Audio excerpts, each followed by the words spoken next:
ஆணவம் என்பது எங்கேயுமே கிடையாது அவர்கிட்ட.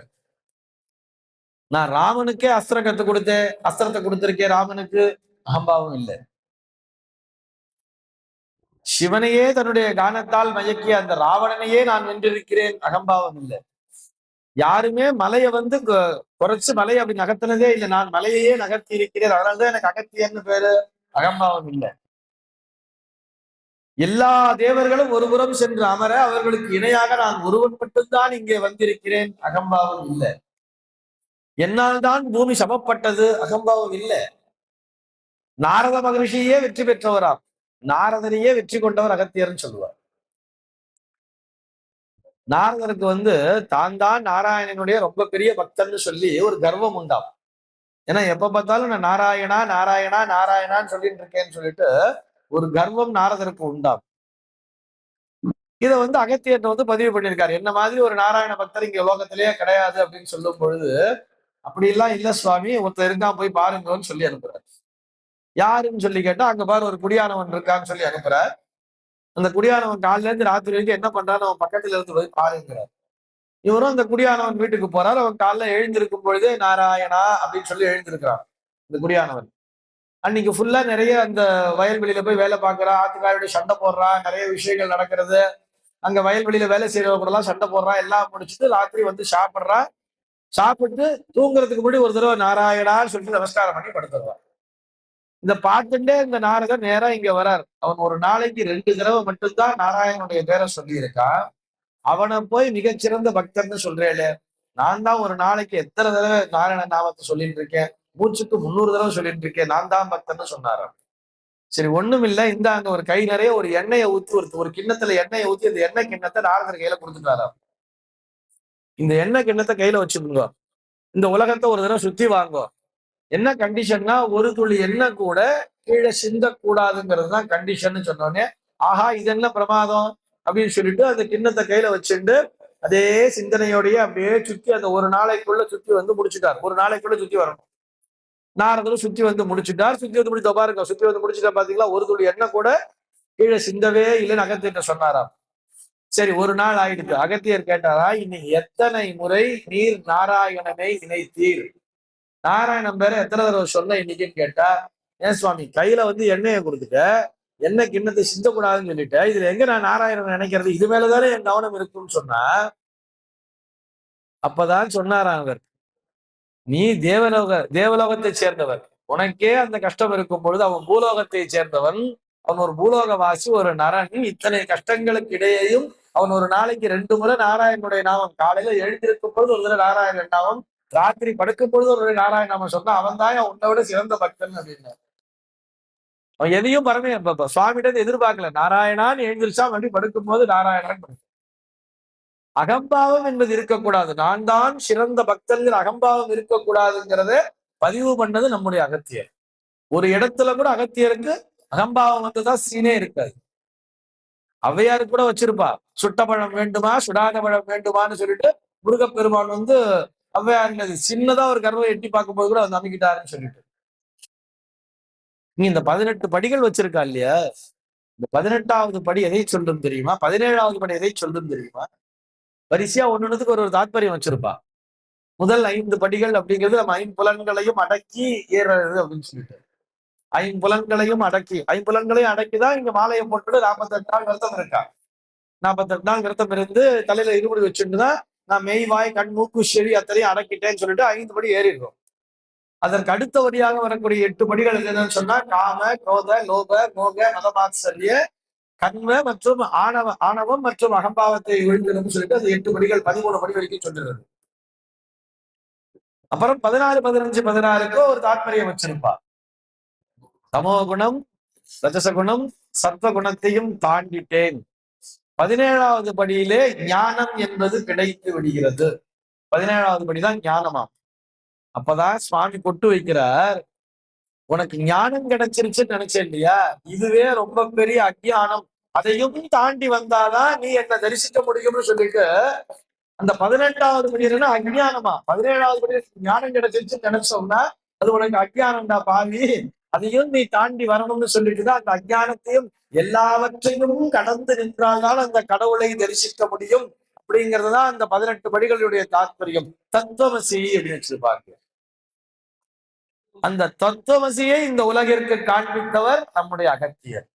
அதனாலதான் அகத்தியரை பத்தி இந்த இடத்துல பேசிட்டு இருக்கோம். ஐயப்பனுடைய சன்னிதானத்திலே அகத்தியரை அங்க உட்கார்ந்து இருக்கார் அப்படிங்கிறதுக்காக சொல்றேன்.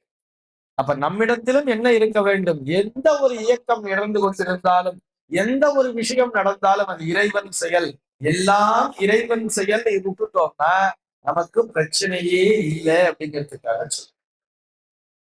எல்லாம் இறைவன் செயல், அனைத்துமே ஒரு விஷயமும். நான் இங்க உட்காந்து பேசிட்டு இருக்கேன்னா சுவாமியோட அனுகிரகம். காலையில முதல்ல தூக்கத்திலிருந்து எழுந்திருக்கிறவனால சுவாமியுடைய அனுகிரகம் தான் அது. தூக்கத்தை விட்டு எழுந்திருப்போமா? நில கிடையாது. ஒவ்வொரு விஷயமுமே இறைவன் தான். இதை நம்ம மனசுக்குள்ள வச்சுட்டோம்னா சண்டை சச்சரவுங்கிறது எங்கேயுமே இருக்காது. நீ பெருசா நான் பெருசாங்கிற எண்ணமும் இருக்காது. விளக்கு, அந்த ஆன்ம ஒளி, அந்த அகஸ் அப்படின்னு சொன்னா, அகஸ்ன்னு சொன்னா வெளிச்சம், பகல் பொழுது. அந்த ஒளியினை தன்னகத்தே கண்டவர்தான் அகத்தியர். அவருடைய இந்த ஜெயந்தி நாளிலே நமக்கும் அந்த ஒளியானது கிடைக்க வேண்டும். நம் மகத்திலும் அந்த ஒளியானது ஒளி வீச வேண்டும்.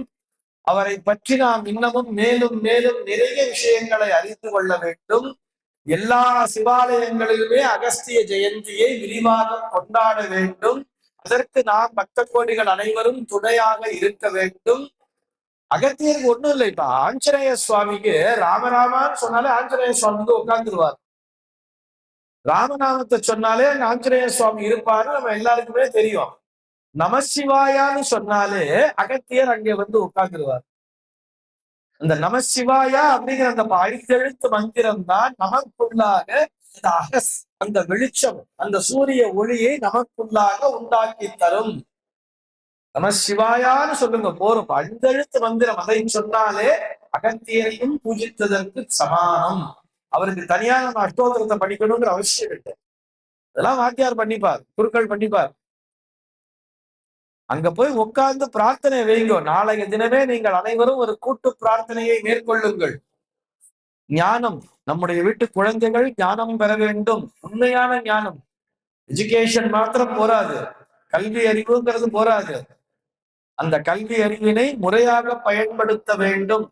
மருத்துவம் பயின்ற மாணவர்கள் சேவையாக செய்ய வேண்டும். பணத்திற்காக இல்லாமல் சேவைக்காக படிக்க வேண்டும், சேவையாக செய்ய வேண்டும். அகத்தியர் இதைத்தான் செய்தார். என் உள்ள சேவை பண்ணுவான், கண்டிப்பா மக்களுக்கு சேவையாக செய்வார். அவனுக்கு சீட்டு வேணும்னு பிரார்த்தனை பண்ணீங்கன்னா நிச்சயமாக அகத்தியர் உங்களுக்கு எம்பிபிஎஸ் சீட்டை வாங்கி கொடுத்துடுவார். என் பையன் எம்பிபிஎஸ் படிச்சு பணம் சம்பாதிக்கணும்னு நினைக்கப்படாதுங்கிறதுக்காக சொல். பணம் வாழ்க்கைக்கு தேவைதான், அது கிடைச்சிடும். ஒரு லெவலுக்கு கிடைச்சா போதும் இல்ல, அதுக்கு மேல என்ன வேணும்? எவ்வளவோ பெரிய ஸ்கேனிங், இந்த ஸ்கேனிங் விஷயங்கள் ஆகட்டும், எம்ஆர்ஐ ஆகட்டும், இது அத்தனையுமே அந்த நாடியை புடிச்சு பார்த்தே சொன்னவர் அகத்தியர். அதுதான் இந்த அகத்தியரினுடைய அந்த நாடி வைத்தியம்ங்கிறதே பேசுறது. அந்த நூல்ல அவ்வளவு விஷயங்களை பத்தி பேசுறார். உன்னுடைய விரல்ல லேசா ஒரு கருப்பு பச்சம்ங்கிறது புதுசா வந்திருக்குன்னு சொன்னா உன் உடம்புக்குள்ள இந்த இடத்துல பிரச்சனை இருக்கிறது தெளிவா பதிவு பண்ணி வச்சிருக்கா. உன் உடம்புல திடீர்னு ஒரு தேமல் வர்றதுன்னு சொன்னா உன்னுடைய வயிற்றுல இந்த பிரச்சனை இருக்கிறதுங்கிறத அதுல பதிவு பண்ணியிருக்காரு. நம்ம உடம்புல ஏதோ ஒரு அலர்ஜி வருதுன்னு சொன்னா நம்ம போய் டெஸ்ட் பண்ணுவோம், பிளட் டெஸ்ட் பண்ண, அது பண்ண இது பண்ணன்னு சொல்லிட்டு கடைசியில உன் வயிற்றுல ஏதோ இந்த மாதிரி ஏதோ கண்டதையும் சாப்பிட்டுருக்க வந்ததுங்கிறத டாக்டர் சொல்றாரு. அதை பார்த்த உடனே எழுதி வச்சிருக்காரு அகத்தியர். நமக்கு அல்வாவை கிண்டி தேசிய நான் சொன்ன மாதிரி எல்லாத்தையும் கிளறி வச்சிருக்கா, நம்ம எடுத்து சாப்பிடுறது கஷ்டப்படுறோம். அகத்தியரை பற்றி அறிந்து கொள்ளுங்கள். பேச பேச நேரம் போறாது. குழந்தைகள் தெரிஞ்சுக்கணும். இருக்கு, இன்னைக்கு இருக்கு. நான் தான் சொல்றேன், இந்த நூல்களை நீங்கள் அடித்து பாருங்கள். கூகுள் அடிச்சா இந்த நூல் வந்துருது. அகத்தியரை பற்றி அத்தனை விஷயங்களும் யாரோ ஒரு புண்ணியாத்மா பதிவு பண்ணி வச்சிருக்காரு. அத்தனையும் கூகுள்ல இருக்கு, விக்கிபீடியால இருக்கு. நான் சொன்ன இந்த விஷயமும் இருக்கு. திருவனந்தபுரத்துலதான் அவர் வந்து முக்தி அடைந்திருக்கார் அப்படிங்கிற விஷயமும் இருக்கு. நான் இன்னைக்கு பேசுற தேதி இன்னைக்கு என்ன, 5/1/2026. ஆனா 27 டிசம்பர் 2025 அந்த அம்மாவே டாக்டர் வி சுதா நினைத்தது நிறைவேறியது, என் மகனுக்கு டாக்டர் சீட் கிடைத்தது. எழுதியிருக்கா, நான் பொய் சொல்லல. டாக்டர் எழுதியிருக்கா, என் மகனுக்கு டாக்டர் சீட் கிடைத்தது, மிகவும் நன்றி. ஸ்ரீ ராகவேந்திரருக்கு ஓம் ஸ்ரீ ராகவேந்திராய நமஹா அப்படிங்கறத எழுதி சுதாங்கிற டாக்டர் பதிவு பண்ணிருக்கா. என் பிள்ளைக்கு டாக்டர் சீட்டு கிடைச்சிருக்குன்னு சொல்லி. இது எனக்கு தெரியாது, இப்பதான் காமிக்கிறார். ஆனா இதுக்கு முன்னாடியே நான் பேசிட்டு இவ்வளவு நேரம் உங்க பிள்ளைக்கு டாக்டர் சீட் வரும்னா இங்க வந்து பிரார்த்தனை பண்ணுங்கோ. அகஸ்திய மகரிஷி மேல உட்கார்ந்து இருக்கார், ராகவேந்திர சுவாமி கீழே இருக்கார். இத்தனை சுவாமி சமிதி இங்க வந்து நீங்க பிரார்த்தனை பண்ணா நிச்சயமாக கிடைக்கும். ஆதாரம் இதை விட வேற என்ன வேணும்? பிளான் பண்ணியா பேசுறோம்? இல்ல, ஸ்கிரிப்ட் எழுதி ரெடி பண்ணிட்டோம் பேசுறோம். இப்பதானே சொல்றார். அனுபவம், உண்மை. ஆன்மீக அதிர்வலைகளை அனைவரும் அனுபவித்து உணர வேண்டும். அதுக்குதான் சுவாமி ஒரு இடத்துல வந்து உட்கார்ந்து இருக்காருன்னு சொன்னா, திருமலை திருப்பதின்னு இருக்குன்னு சொன்னா அந்த இடத்திலே அந்த ஸ்தான பலம் அப்படிங்கிறது இருக்கு. இந்த ஸ்தான பலம், பழனிமலையில அத்தனை கூட்டம் இருக்குன்னு சொன்னா பழனிமலைங்கிறது ஒரு ஸ்தான பலம். அதே போல் ஒரு ஸ்தான பலம் பொருந்திய இடமாக நம்முடைய வண்டிமேடு பகுதியிலே இந்த ராகவேந்திர சுவாமி ஆலயம் என்பது அமைந்திருக்கிறது.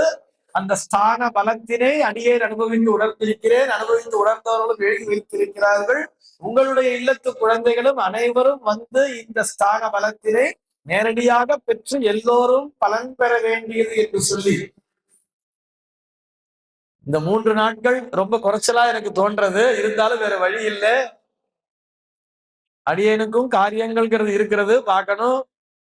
சுவாமி அனுகிரகம் இருந்தா வருடந்தோறும் அடியேனை அழைக்க வேண்டும் என்று தாழ்மையோடு கேட்டுக்கொண்டு உங்களிடம் இருந்து விடைபெறுகிறேன். சர்வத்திர கோவிந்த நாம சங்கீர்த்தனம் கோவிந்தா.